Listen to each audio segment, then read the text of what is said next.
Gentleman from South Carolina is recognized for 1 hour.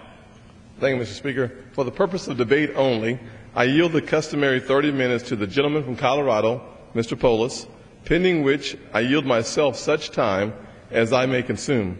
During consideration of this resolution, all time yielded is for the purpose of debate only. Mr. Speaker, I ask unanimous consent that all members have 5 legislative days to revise and extend their remarks. Without objection, so ordered. Mr. Speaker, House Resolution 129 provides consideration of H.R. 4, the Small Business Paperwork Mandate Elimination Act of 2011. If you are looking for a prime example of government regulation, which first is an unnecessary intrusion on small businesses, second enlarges government bureaucracy at the expense of taxpayers and entrepreneurs, finally creates a mountain of mind-numbing paperwork which has a net effect of killing jobs, then look no further. Section 9006 of the Health Care Reform Bill does all of that by requiring businesses to report every expense that they incur over $600, not just in wages for their employees, but even for payments to other businesses and for merchandise. Imagine, if you will, a small business that picks up a couple of dozen donuts from Krispy Kreme on a weekly basis. At the end of the year, they must send a 1099 to Krispy Kreme. Think about the small business owner, like I have been for the last 14 years, who buys stamps from the post office. And now you have to send a 1099 to the U.S. Post Office. What about if you buy a printer for your office, or blinds for your office? Here comes more, another mountain of new paperwork.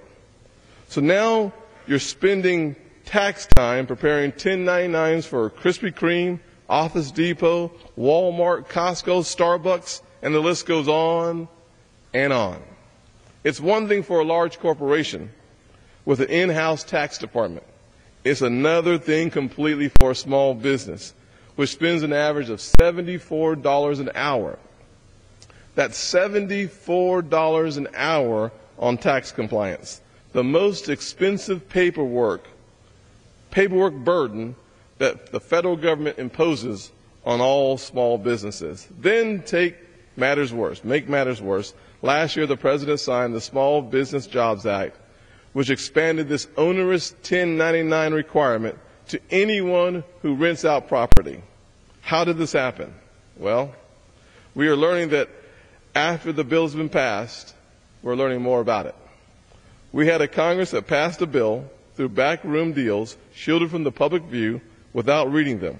The American people have seen what's in this bill, and they don't like it. They don't like it one bit.